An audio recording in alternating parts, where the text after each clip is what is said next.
Good evening and welcome to Newsfeed. Today is Tuesday, February 26, 2019. I'm David Woodruff. And I'm Sierra Schmidt. We're excited to have you here watching with us tonight. Let's see what's happening in Ann Arbor. The 10th annual TEDx U of M conference took place last Friday, where over 1,000 people gathered at the Power Center for the sold-out event.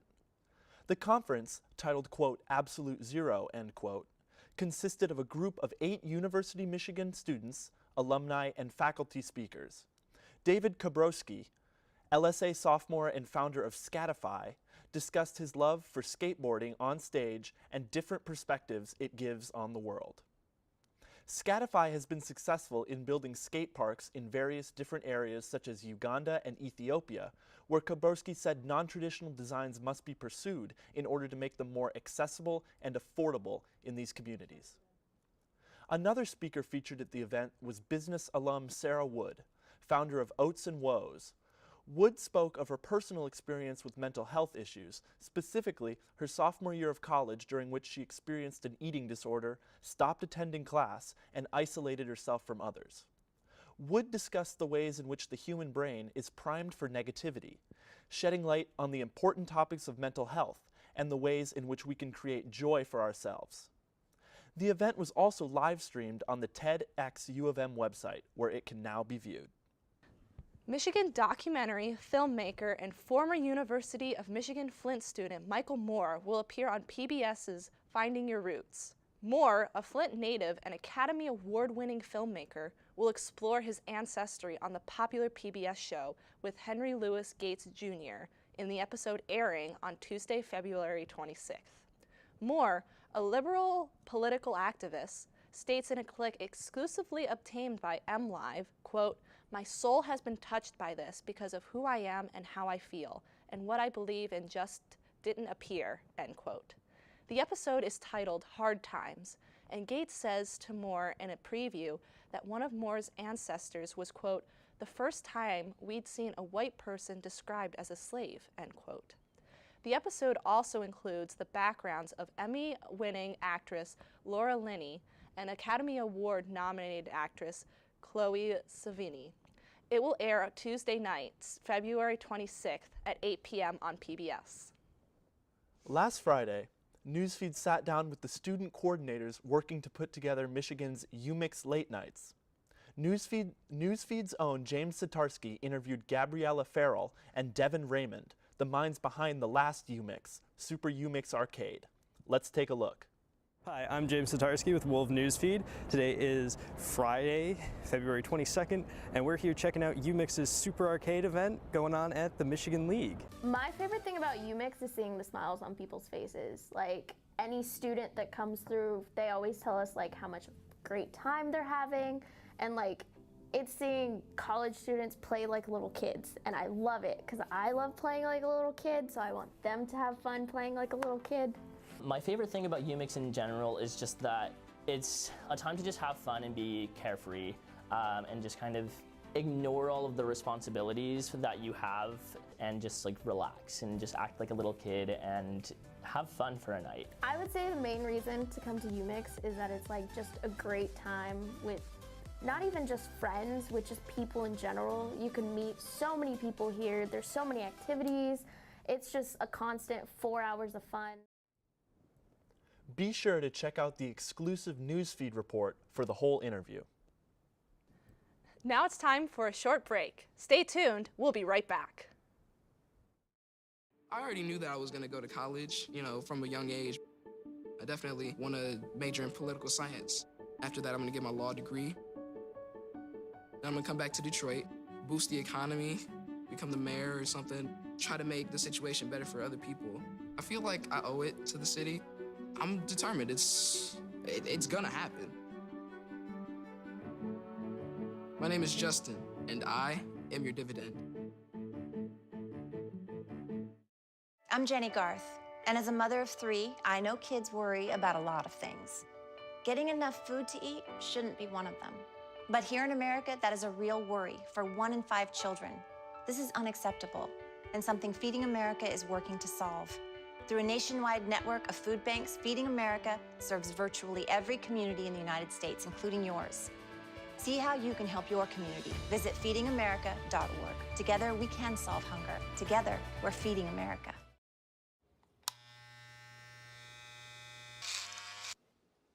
You've messed up your son's haircut. Mom? Do you A, try to fix it, Like it never happened. B, work with what you got, or C, show solidarity? Thank you, baby. As a parent, there are no perfect answers. But you don't have to be perfect to be a perfect parent. Thousands of teens in foster care will love you just the same. I adopted Bento in 2010 from a shelter. As it turns out, we have very similar personalities. And this cat makes me make art because he's always motivating me to take pictures of him, to draw pictures of him. He just is motivating artistically. It's just that simple. Well, he's my best friend, but a lot of people know him as Keyboard Cat.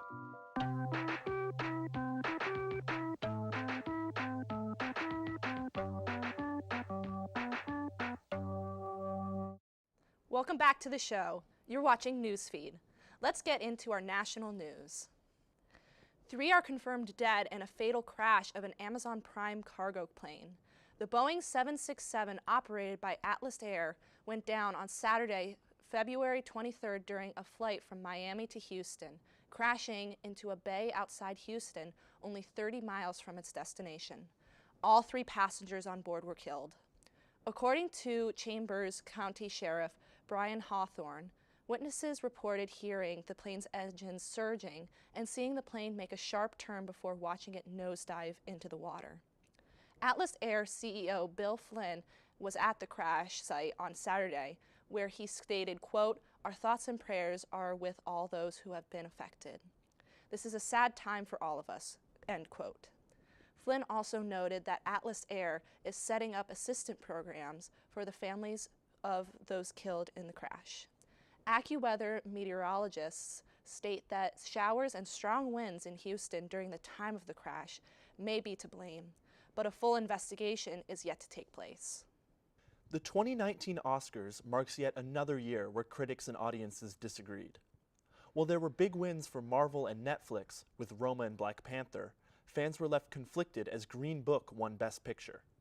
The box office numbers and the winner of Best Picture have not been the same since Lord of the Rings, Return of the King, won in 2003. This is also another year where there were no women nominated for Best Director. Many also took issue with Bohemian Rhapsody taking home awards in editing as well as sounds mixing. Other than the awards, fashion took a front seat as Billy Porter turned heads with his tuxedo ball gown by Christian Siriano.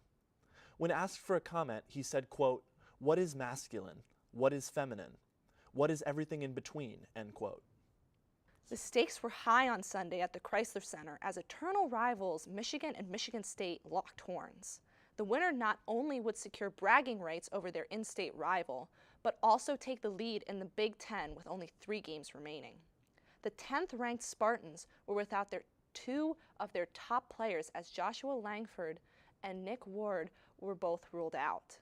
This meant an increased role for superstar guard Cassius Winston, and he was more than up to the task, scoring 27 points and adding 8 assists.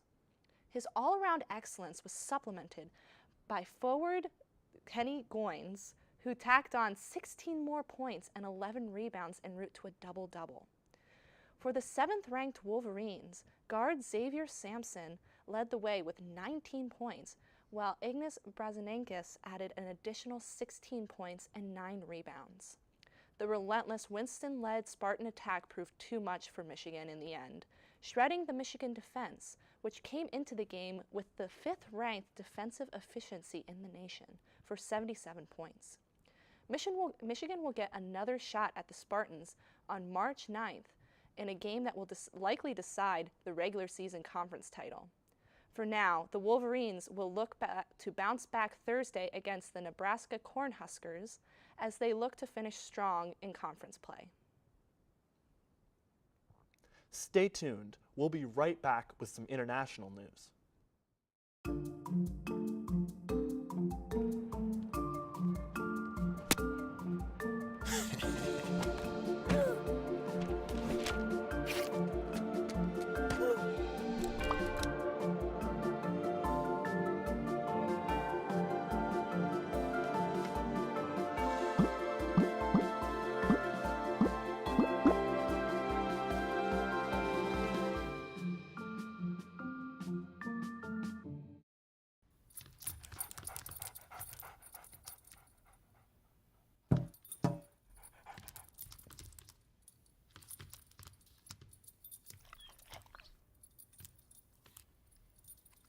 There's a shelter pet who wants to meet you. Meet one today. Visit theshelterpetproject.org. Adopt. Oh my gosh, we only have a minute to get to class. What? Well, alright, I need to go get some water from the vending machine. I'm gonna be eco-friendly and fill up my water bottle. Well, I guess I'll see you in class. Alright.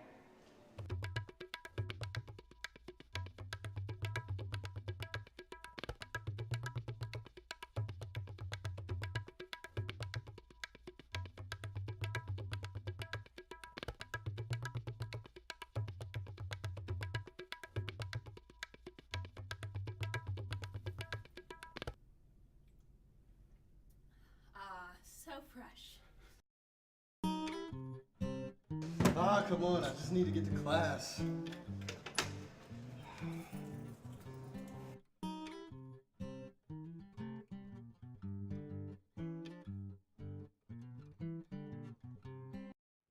Welcome back to Newsfeed. Now it's time for international news.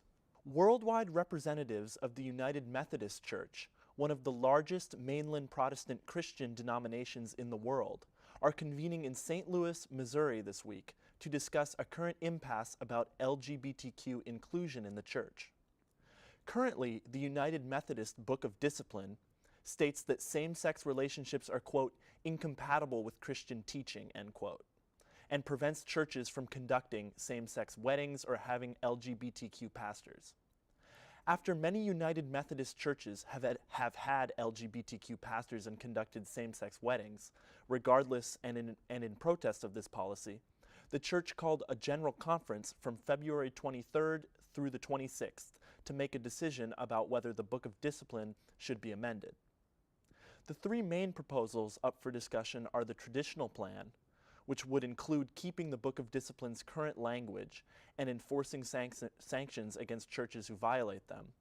The One Church plan, which would leave decisions about LGBTQ inclusion up to individual congregations, and the Connectional Conference plan, which would form three branches of the United Methodist Church based on what level of LGBTQ inclusion they choose to adopt. Plans are to vote tomorrow, February 26th, on a decision between the plans. Traffic police in Turkmenistan have increasingly stopped women drivers for offensive as of late, and many have had their cars impounded and licenses taken away as a result. A witness reported to Radio Liberty that a police officer said, quote, "We've been given an order that women aren't to drive down major roads in the city," end quote. BBC World reports that anywhere from 90 to 120 cars were impounded on one day.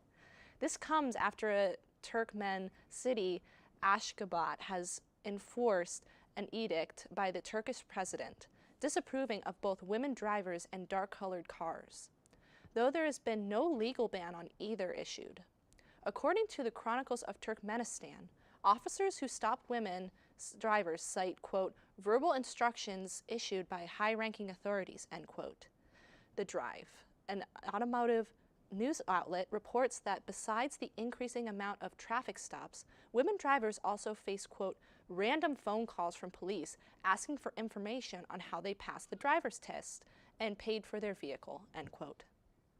United States Special Representative for Afghanistan Reconciliation at the Department of State Zalmay Khalilzad met with a co-leader of the Taliban on Monday, February 25th of 2019. Khalilzad tweeted that he met with Mullah Baradar, a co-founder of the Taliban and the second in command of the Taliban. Khalilzad and Baradar met in Doha, the capital of Qatar, and had lunch and then spoke about the possible end of the United States' longest war, the war in Afghanistan. There has been United States intervention in Afghanistan for over 17 years. Baradar was also the Taliban's former deputy minister of defense. An official spokesperson for the Taliban stated that the ending of occupation and the issue of terrorism were going to be a large part in the talk, and that they were moving towards bringing an end to the war. Well, that's all that we have for you tonight. I'm Sierra Schmidt. And I'm David Woodruff. And you've just been news-fed.